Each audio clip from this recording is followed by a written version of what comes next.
Rock climbing has emerged from the shadows of mountaineering to become an exciting sport all its own. The amazing acrobatic feats that can be seen on the rocks today were introduced in the 1950s by John Gill. I entered college and took a course in gymnastics. That was my first introduction to gymnastics. But I immediately saw a connection between gymnastics and difficult rock climbing.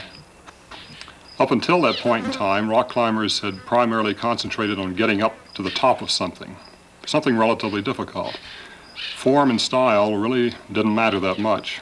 But I saw that one could treat small rocks, boulders, small cliffs, outcrops as apparatus. Much as the gymnast works on the parallel bars, the high bar, and so on, you could develop a boulder route so that it essentially is a gymnastic performance.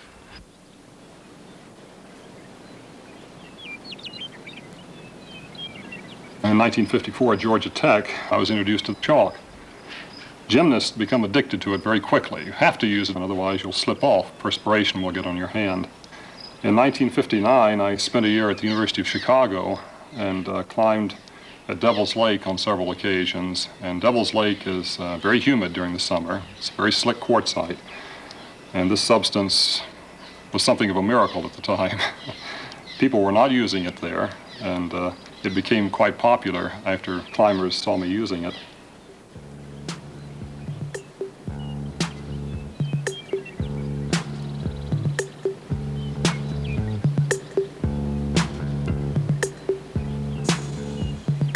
John Gill's influence can be seen today throughout the climbing world.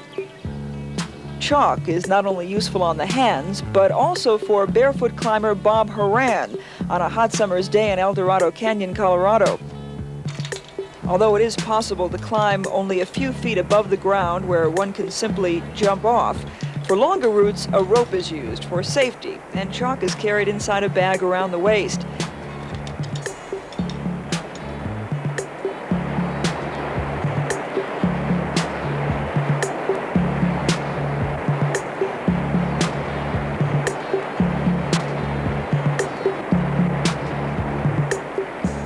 Today's dramatic climbing techniques would not be possible without improvements in equipment, such as very strong nylon ropes, which permit safe falls, in contrast to the weak fiber ropes used until the 1940s. The roped team consists of the belayer, the one holding the rope, and the leader, who is tied into the other end and climbing. When at the limits of one's ability, falls are frequent. Because nylon ropes stretch, they take most of the impact. But it is up to the belayer to stop the fall. Most people believe that climbing is far more dangerous than it actually is. 3/4 of the accidents that you hear about that are supposedly climbing accidents probably do not involve experienced climbers. They involve people who are scrambling around in the mountains who are climbing, but they have very little or no experience.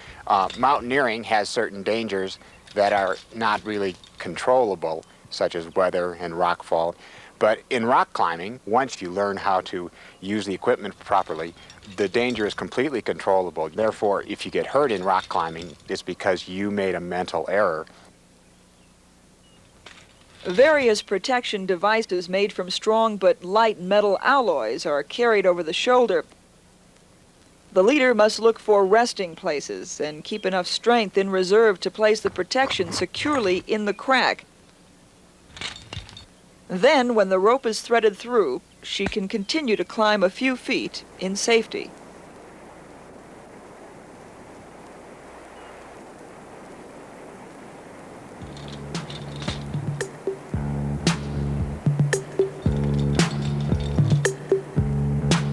People tend to think that rock climbers are pure brute muscle kind of people, but actually it's far more important that you move gracefully and not pull with your arms any more than you have to because of the limited amount of strength one has in one's upper body. And having guided a lot, I've noticed that people who've never climbed before, who aren't particularly strong, they tend to do better because they don't have the brute strength to pull their way over things, so they use their body much better and balance up things and go with the rock rather than fight against the rock.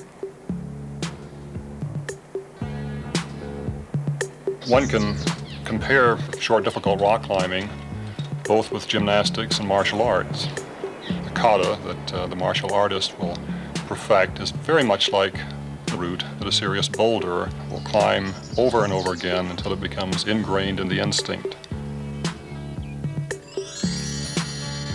Over the years, many techniques have been developed to tackle the challenges that the rock presents. For example, Mark Wilford demonstrates a difficult mantle used to surmount a smooth bulge. And Karen Budding stems up a wide chimney using counterpressure against the steep walls. This requires more agility than strength. It's important to keep the body upright, balanced, and away from the rock. And in classic rock climbing, it's not considered good style to use the knees. However, they are essential in the new technique called levitation, invented by Randy Levitt and Tony Yaniro for off-width cracks. Once the knee is securely jammed into the crack, the hands are then free to be stacked together and pull the body upwards.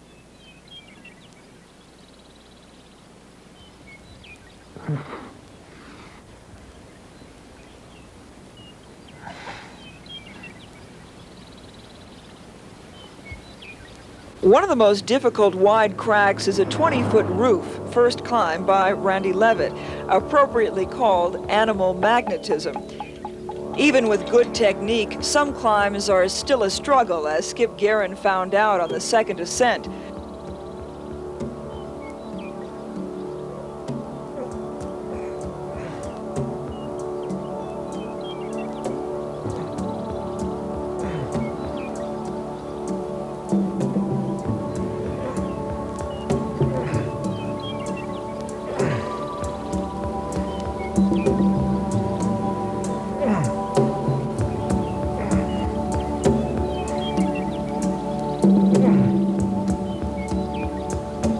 On some routes, the moves are so enjoyable that a climb will be repeated for the sheer pleasure of it. However, others are so awkward and strenuous that once is enough.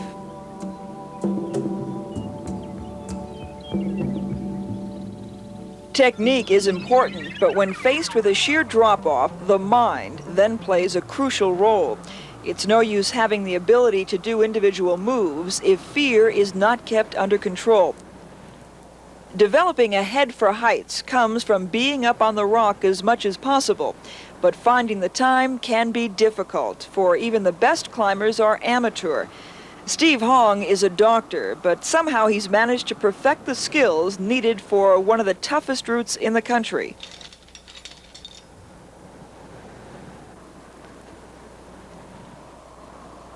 To rock enthusiasts, climbing becomes a high priority, and no matter what the sacrifice, they are off to climbing areas throughout the world.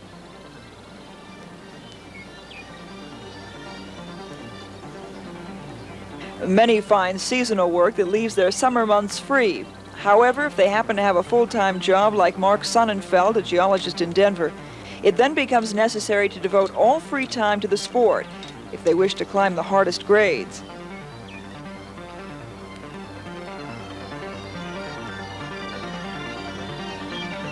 Since Devil's Tower is remote, it requires a special trip, but there are many rock gymnasiums only a few miles from the city, like Garden of the Gods in Colorado Springs. Although some climbers prefer to leave the crowds for the solitude of the mountains, staying close to civilization means less time spent traveling and more time climbing, which is especially nice after work on long summer nights. Cracks are few on this soft sandstone, so most routes are face climbs, requiring delicate balance. When the difficulty is over, a quick descent by rappel brings one back down for some refreshing water.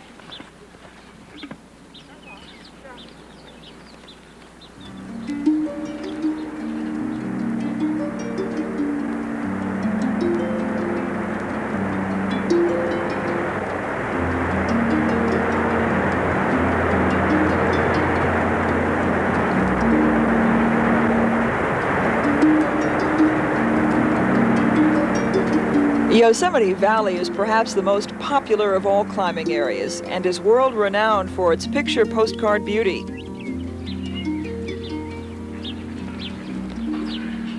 During the summer, it's full of climbers from all over the world, trying their hands on the huge granite cliffs, such as El Capitan and Half Dome. But there are also hundreds of shorter routes scattered throughout the valley, perhaps the toughest being Phoenix. It follows a thin crack up a smooth, overhanging wall for 120 feet. The width of the crack, usually 1 1/4 inches, is critical. A 1/4 inch wider, and it would be much easier. A 1/4 inch smaller, it would be impossible.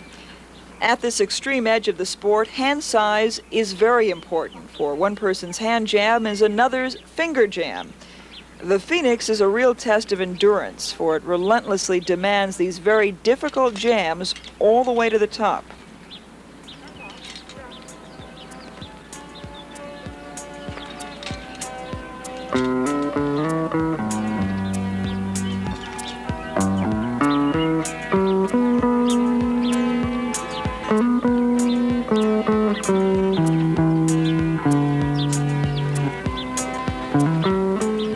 The big walls of Yosemite can now be climbed in a day due to the speed and stamina gained on short routes like the Phoenix.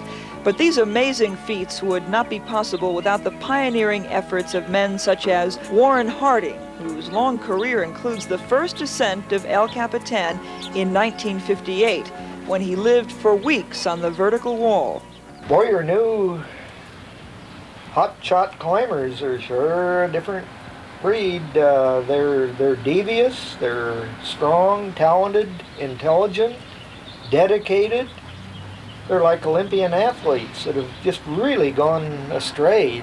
Now, when I started, climbers didn't know what they were doing. Nobody else did.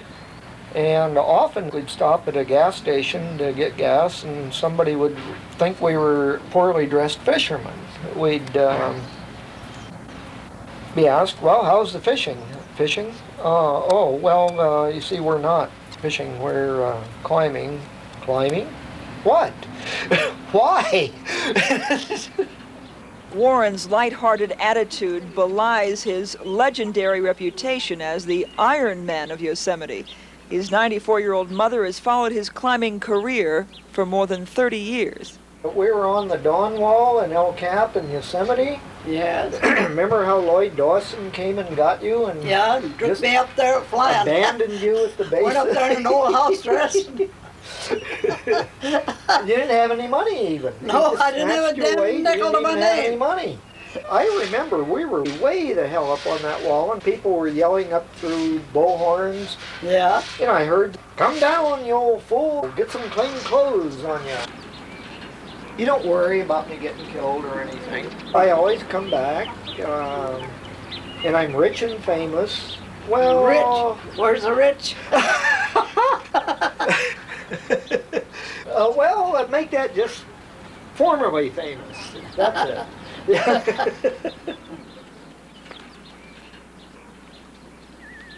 The top climbers of each generation are the ones who have put up the most extreme first ascents, and in America today, Tony Yaniro is unsurpassed. He began climbing at the age of 11, and now a medical student in Southern California, he is well known for his emphasis on training, which he does in his special backyard gymnasium. I like using a wide diameter rope because you gotta grip it a lot more. It takes a little more hand strength than just using a small rope. And sometimes I like to use 2 ropes just for a little while, just so that you gotta lock in from the side sometimes when you're climbing. So I do both. Go up a few moves.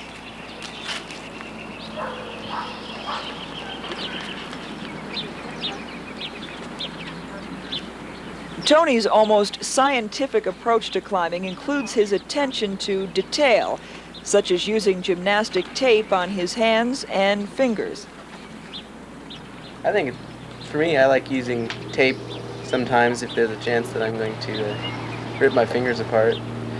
Well, for one thing, scar tissue doesn't have very good friction, as good as the real skin, and blood, for that matter, pretty slippery. It gives you a chance to try to climb a couple extra times. That way, if you aren't cutting yourself up, it starts to hurt after a while.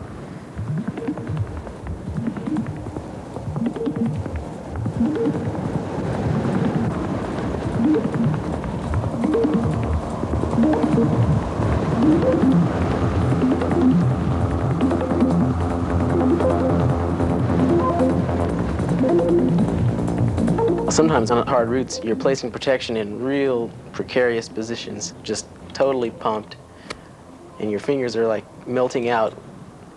Even though it looks like your arms are doing all the work, it's rather deceptive, but your feet are probably doing just as much, if not a more important job than your arms. There are tiny, tiny little edges, like gluing a nickel to the face of the cliff that you need to stand up on. And it takes a lot of practice to know just exactly how much weight you can put on that foothold without your foot popping off. Often it can take off the whole weight of just one leg. Some people, like, it's quite a bit.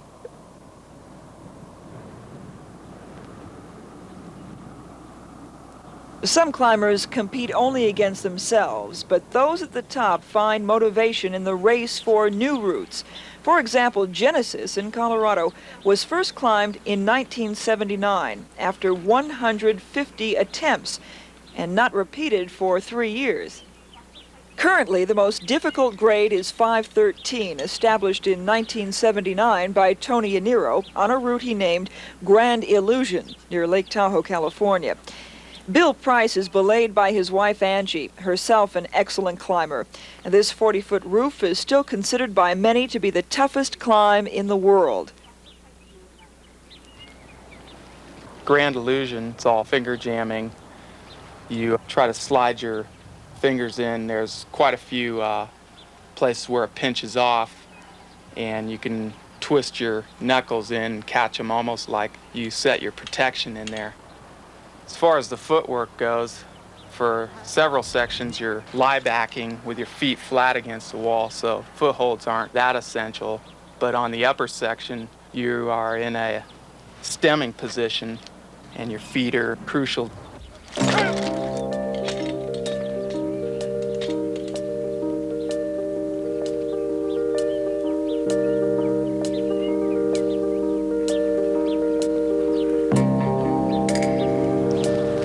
Sometimes it takes several tries. You fall off a few times and get back up and try it again. And sometimes it may take all day or it may take all week.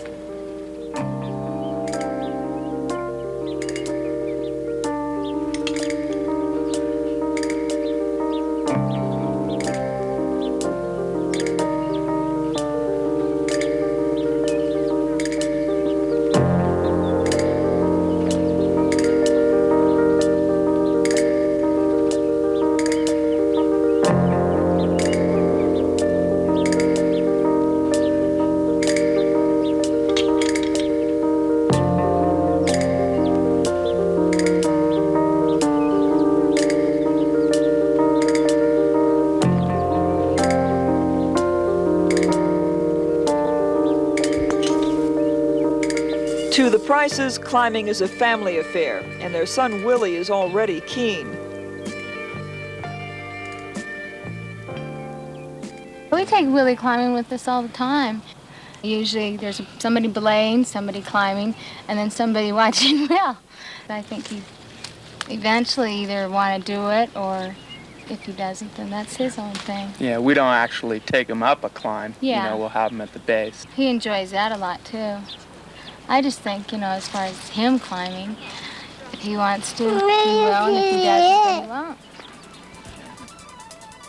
The world's top climbers test themselves on each other's routes, and Jerry Moffat from England has succeeded on many of America's hardest climbs.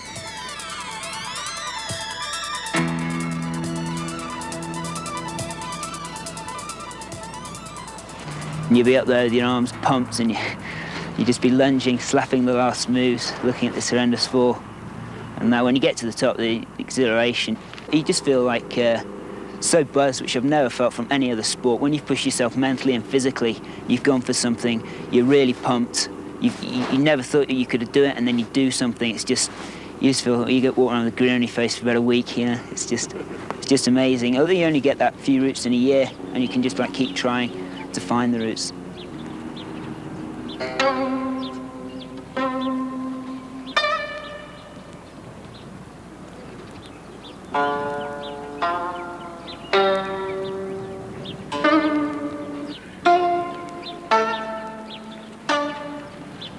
competition for me, it's really helped me. It gives me real incentive to climb, and that's one of the things I get out of climbing when you burn someone off. It's really good. Standards have been pushed up a whole lot that way. Like, I'm sure I wouldn't be as good as I am without competition climbing. You've really not got to get bored with climbing. You go and it's raining and you don't want to go out, and then you have to go out, find somewhere where it's got an overhang over the top that's dry and just go traversing by yourself. Really train hard. I know over here people like Tony Yaniro, it seems to be a lot more advanced with machines over here.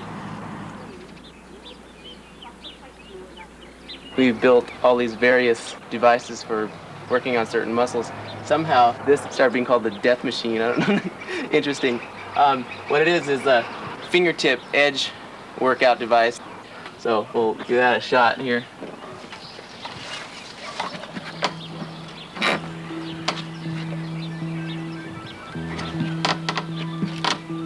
For me, climbing is a form of training.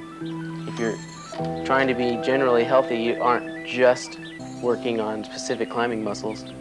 It's very important to include some sort of training for your legs and heart along with your arms. So I like to get out and go running, but I get a little bit bored with running flat all the time. So I like to get out in the mountains, sometimes running with weights on my wrists and ski poles, and doing more of a cross-country ski type running, kind of pushing with your arms at the same time. And then sometimes I'll do even a steeper hill, more or less hiking, but really putting a lot of weight in a pack, increasing it to about 120 pounds. My endurance developed a lot faster after that. I think it's useful near the end of a workout to really just kind of max your forearms out, especially for climbing. I have this little rolling bar. When you're tired, you can hardly hang on to it. You get pumped.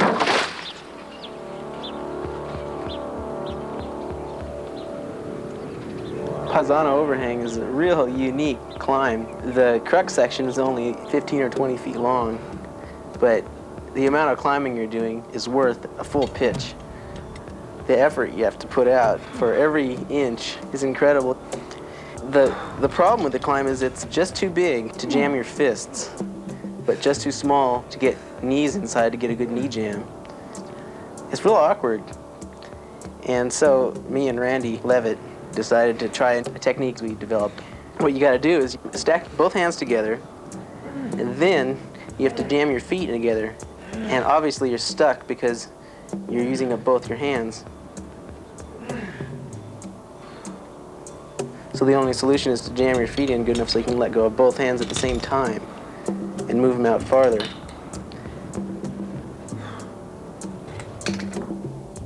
And so you have to climb one way to get your hands set, and then you have to wiggle your feet around and get them set in the right point so that you can move your hands out again another 6 inches. And you work this way on out. And it's like you're running circles on this climb before you can work your way out to the lip. It's like putting together a jigsaw puzzle while you're out of breath and barely able to hang on. It makes you kind of separate your mind from your body if you can and think rationally about what you're doing.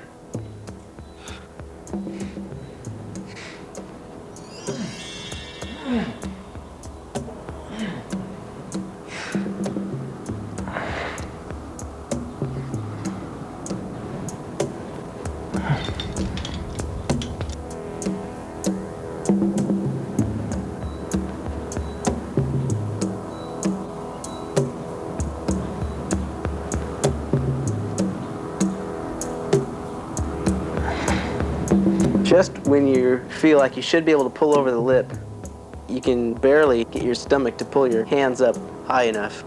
I found the best way was to throw my foot over the corner on the right, and that helped a lot. I could get my hands up just enough that I could pull my body around and shove my knee in over the lip. Climbing has been called finding the most difficult way of getting nowhere. But as in all sports, the drive for excellence has its own rewards. Whether struggling on a first ascent or cruising a familiar problem, there is always the challenge of fighting the pull of gravity.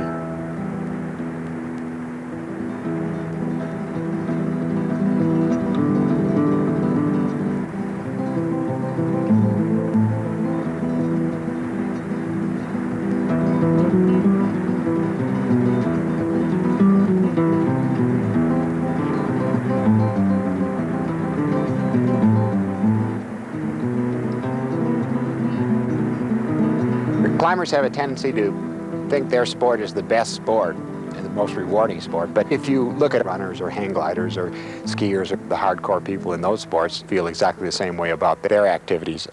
I think you could say that climbing is a real rewarding sport because it combines the physical and the mental so well.